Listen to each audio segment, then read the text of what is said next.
Hello, everyone. Welcome to Kardec Radio once again for our weekly program, Spiritism, a Closer Look. Today is March 23rd, 2022. Unfortunately, we are on the fourth week of the war between Russia and Ukraine. That's what we're going to be discussing today. So, what is the question, right? The question is, why is that we have to face and deal with so many problems, so much trouble, and so many hard times like this? That's the question for tonight. I'm Luiz Lima, your host, and tonight we are taking a closer look at the challenging times that we are going through, all of us, regardless of where we are on this planet. So a couple of years ago, we had this pandemic taking place and shaping our lives in a completely different way, shaping the planet and societies differently than they were before, to a point where we said, well, we're finally coming out of this thing, so the pandemic is more under control, and so everything is going to be okay. We hardly ever get out of pandemic, and now we have this war going on in the Eastern European and Asia. Yeah, I know. Nobody likes this.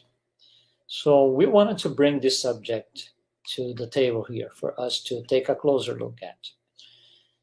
Let me just tell you this. This is not whatsoever and at all about politics. It's not about who is right and who is wrong. It's not about finding not being pro or against something. Is not pro or against someone. It's not it. Spiritism is neutral. Spiritism is we can understand Spiritism as a guide for morality. It's a guide. It doesn't impose anything on anyone. It doesn't prevent anyone from doing anything. It does not take sides. It does not adjust itself in favor of one person or another. That's not what Spiritism is.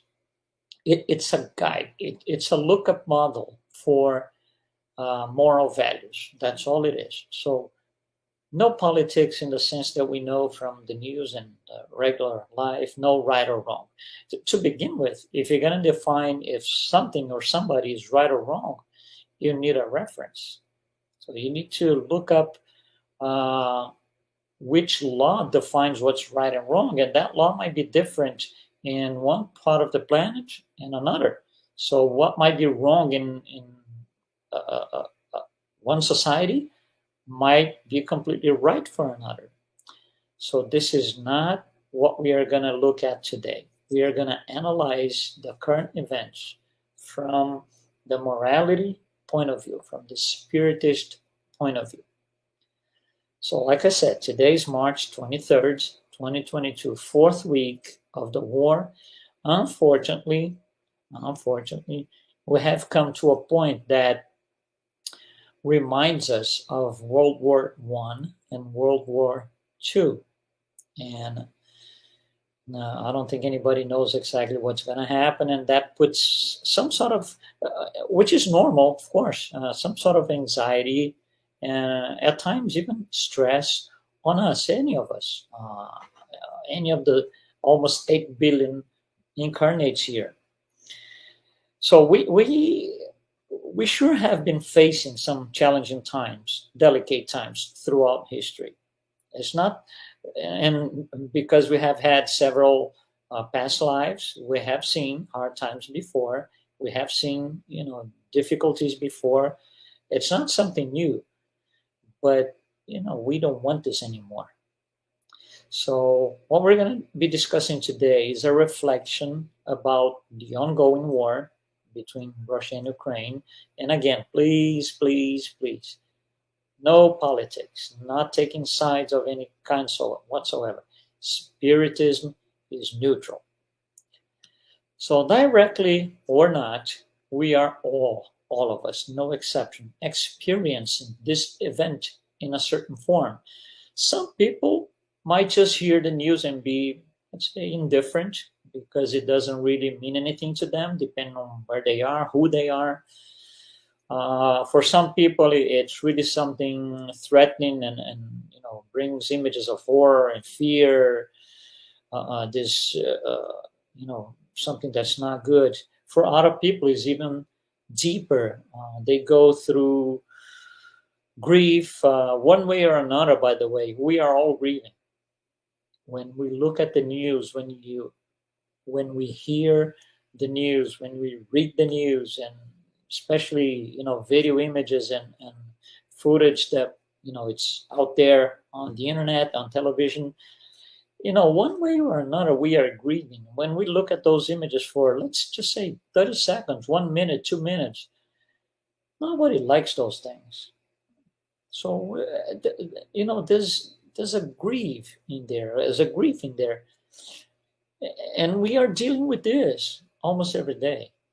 In a way, we want to know what's going on. So we want to kind of watch the news, but we don't want to spend the whole day doing this because, it's not good energy. So how do we, this is personal, everybody does different. How should we, better say, how should we deal with this?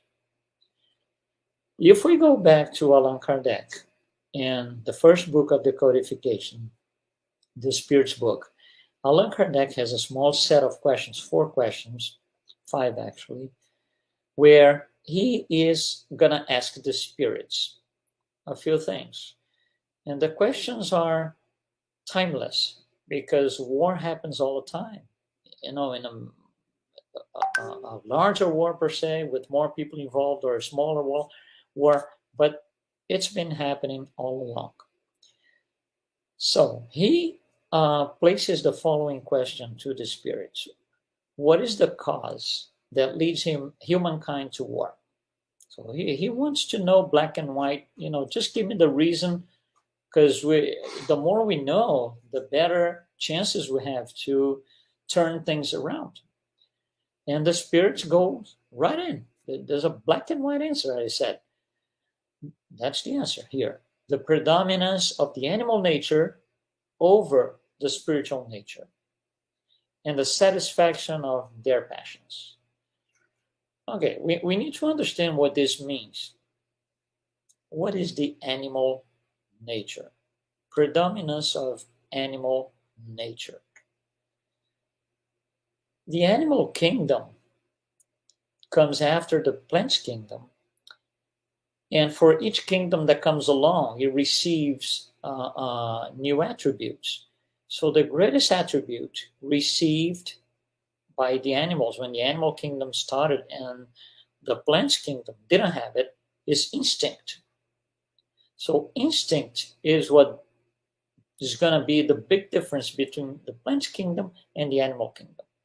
Then from the animal kingdom, we're going to have the next one up. That's us, the humans. So the humans in our kingdom, there's something, instinct is already there, and it gets passed along to us. Okay? The next kingdom, which are the humans, it's us, we receive a different, more advanced, if you will, attribute, and that is reason and thought. Reason and thought. But the thing is, reason and thought do not replace instinct. Instinct is still there. So we could say, in quotes, there's an animal in all of us. It's there. It's the animal nature. It's that part of us that responds using the instinct. And that demonstrates what the animals are in terms of being territorial. Animals are territorial. They demark their property, what they think their property is. So right there in the field, out in the desert, whatever it is, they will demark their territory, and that's theirs. This is mine or ours for a small group. Nobody gets here. Nobody's allowed in. If they come in, they will suffer the consequences, right? They will be attacked. That's the territorial idea that runs in the animal nature. And it runs in us too. We want to protect things. For example, we want to protect our body from being harmed. We want to protect certain things. But if we do not combine this with reason, then we are just the animal. That's what the predominance of the animal nature means in the answer. Again, the answer is the predominance of animal nature over the spiritual, because the spiritual is going to include other attributes, and those will include reason, virtues, and everything like that all along. With those, we should be able to live a life different than the animal, but sometimes we act just like them. That's what they're saying here. It's a straight answer, black and white. Predominance of the animal nature over the spiritual. So then Allan Kardec goes to the next question, which is, will war someday disappear from the earth? And the answer is also black and white. Yes, it will, but not by divine decree. We're not going to get a letter in the mail, all of us, 8 billion people here on earth, all of us get a letter in the mail saying, as of today, no more wars. Signed, God.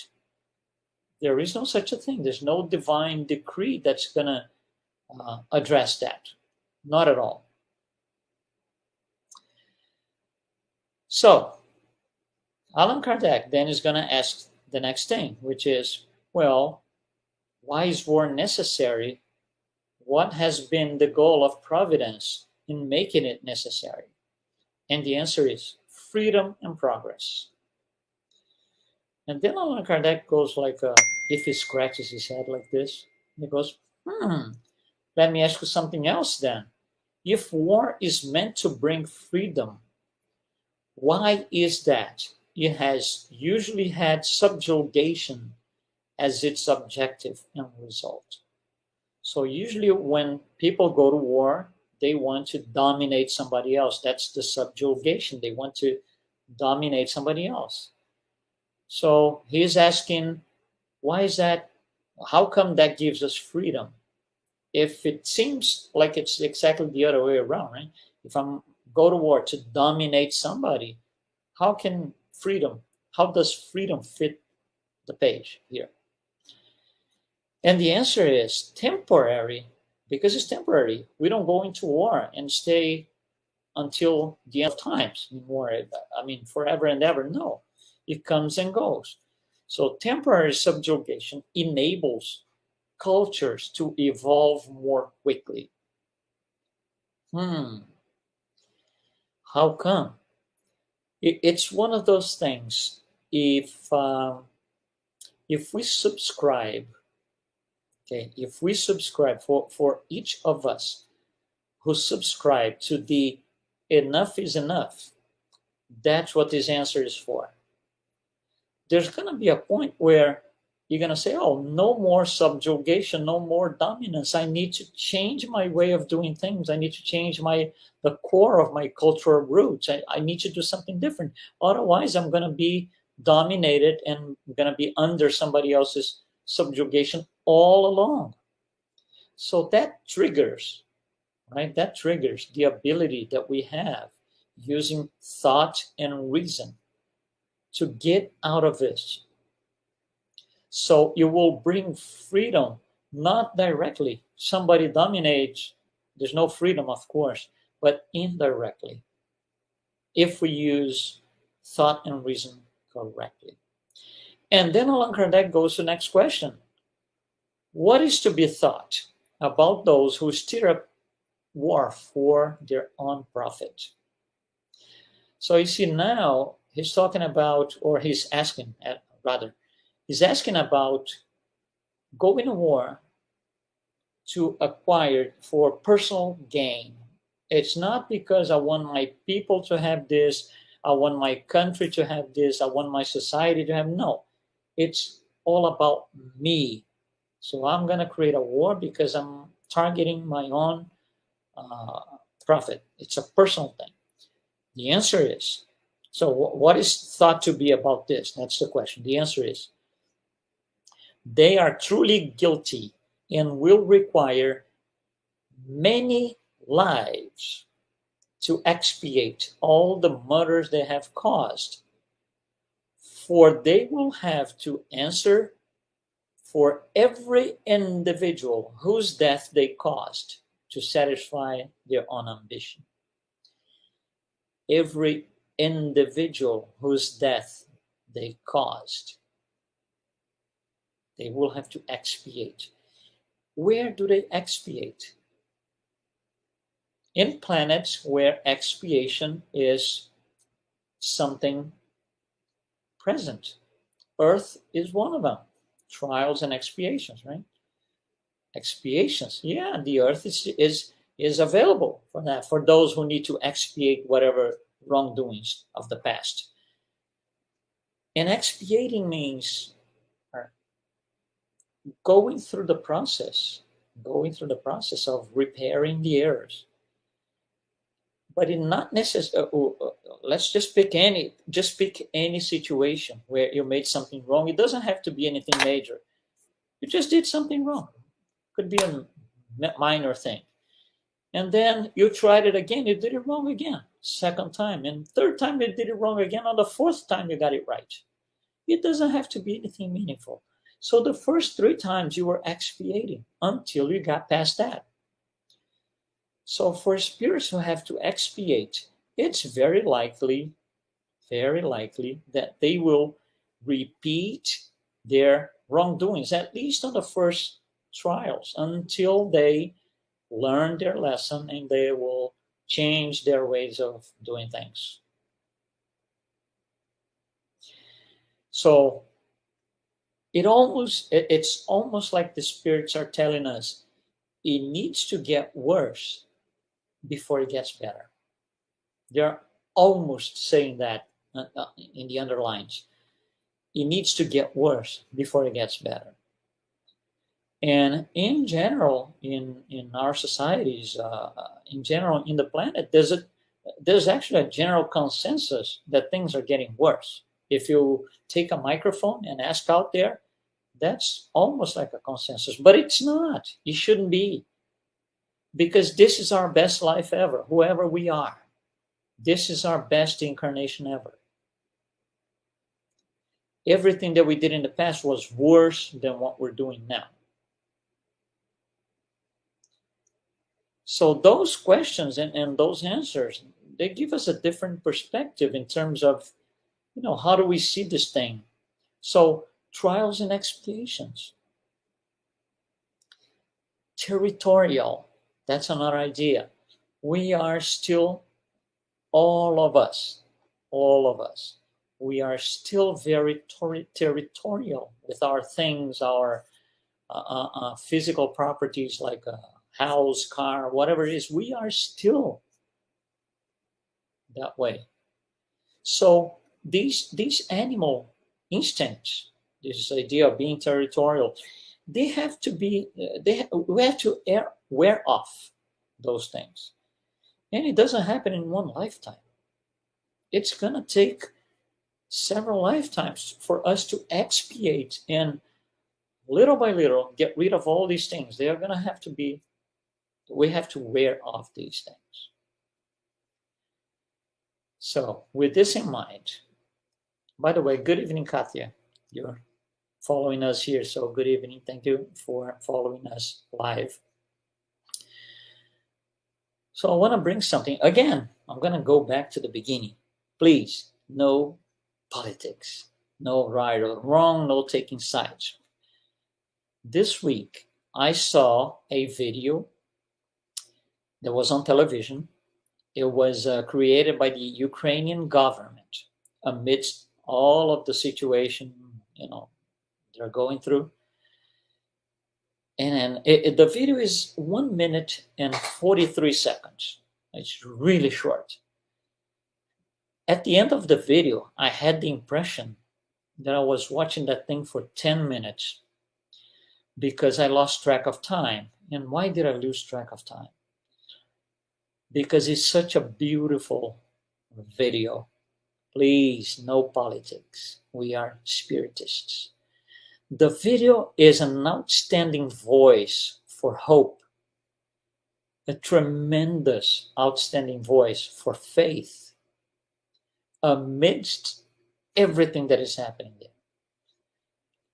Faith and hope include the ability that we have to draw flames from the ashes.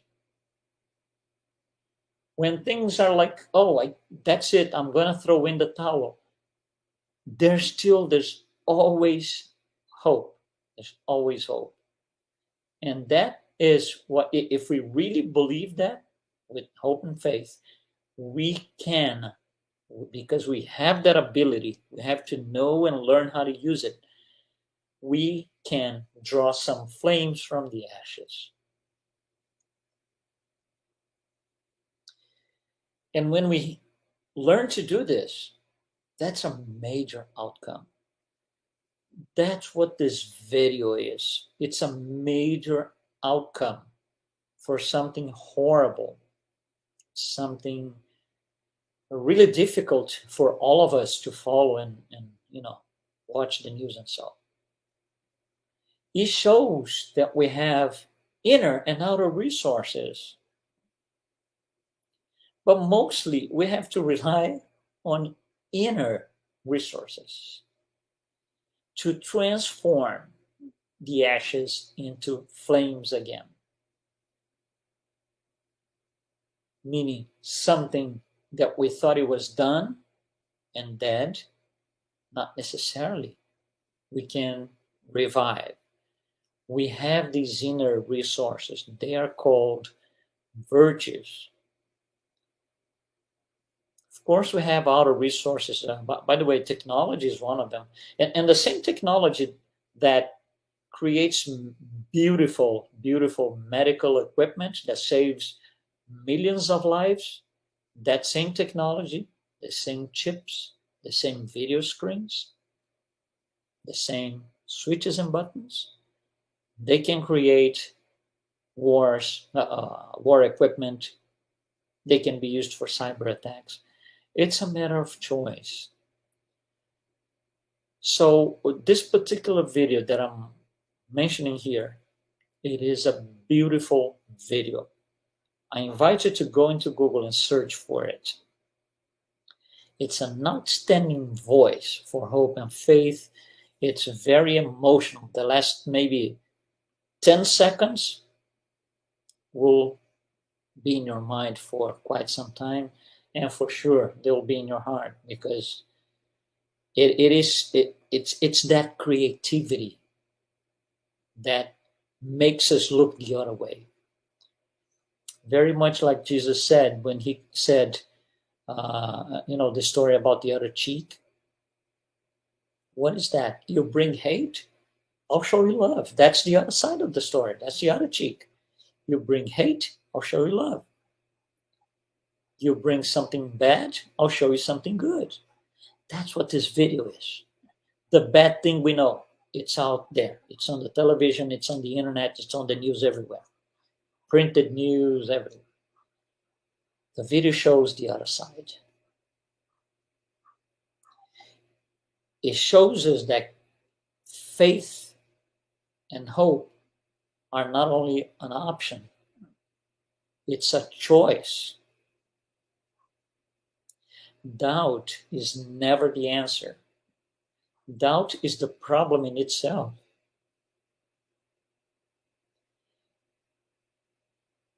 So I'm sure you're hearing me here, you're following us here. I'm sure, just like me, we want no more of the same. Enough is enough. No more of this heavy energy. So what is our part in all of this? How do we turn things around? You see, we can't, physically speaking, We cannot go into the middle of the war, show up, take the plane, go there, show up and say, hey, people, stop, I want to talk to you. We can't do that. It's not going to work. So first, I need to change myself, because instead of looking at the heavy energy, I need to look at the hope. What is the good outcome? And that's what I'm going to pursue. What is the good outcome? Peace. No more of this thing. No more bullets. No more missiles, whatever you want to call. How do I get to this? Myself. By not being aggressive to anyone. Because that's what a war is. It's a transgression, right? So how do I do this myself? By abiding to the laws that govern life. Which laws are these? It's written by a man in suit on a big table? No. They are, question 621, they are in our conscience. And we know what they are. But that's free will. You see, this personal decision to turn things around. I'm going to look at this and I'm going to see hope. I'm going to look at this and I'm going to see some sort of joy. I'm going to look at this and I'm going to feel this beautiful emotion, because things are going to get better, because things are going to be different. You see, it's free will, but we can't do this for other people. It's personal and not transferable. It is me and myself, you and yourself, and so on. But you see, we are the ones to start looking at this differently. Otherwise, it's just more of the same. Do we want to spend this whole life doing more of the same that we did last life? Probably not. Probably not. We want to be better. We want to get better. Of course, we can stagnate. I can come into this life and do absolutely nothing to move 1 millimeter, 1 inch ahead. It's my personal choice. Should I be doing this? No. Life is a gift, and I need to be able to make good use of this opportunity and use it in my own favor, because I don't know when I'm going to have another opportunity. It's not up to me exactly. In part, yes, I have participation on it, but depending on how I leave this life and I return to spiritual life, things can be more complicated than we expect. Andre Luiz, he gets to Nosso Lar and he says, why am I here? Because you committed suicide. And are you guys crazy? So he didn't understand. It took him time and suffering to dig into his own soul and find the wrongdoings. Nobody could do this for him. It was a personal and not transferable act that he had to take. So looking at things like this, the war, pandemic, all these things that we went through in the recent times, 2 or 3 years, we can look at this as people, meaning I have a life of, 90 years, 100 years maybe. Or I can look at this as immortal spirits. And the outcome is different. If I look at this as a person, that's going to bring me a certain set of, a certain configuration of my energy, if you will. If I look at this as an immortal spirit, it's going to be different. Hope for our immortal spirit, hope and faith, are not really big deal, because we know our destination is perfection. It's already set in stone. It might take 3 lifetimes or 5 million, depends on us. So hope and faith for an immortal spirit is not the same thing that hope and faith if we see things as a person.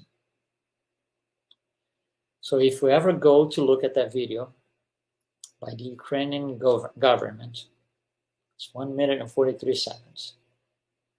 Look at it as a true spiritist, somebody who's trying to, get the evil tendencies out, and somebody who looks at life and the facts of life as an immortal spirit. Well, guys, thank you so much for being here with us today. If you want to request some sort of topic or subject that you would like us to take a closer look at, usually I have guests with me here. So yeah, please just write to us. Go to kardekradio.com or our Facebook page. You have it on the screen here. Just go and write to us, and we'll be glad to bring the subject and the people who can help us. We are all learning, myself included, right? So we can have people here that will bring information and share their learnings with us. Thank you very much, and we will be here next week, Wednesday at 7 p.m. Eastern Time. I'll see you then. Be well.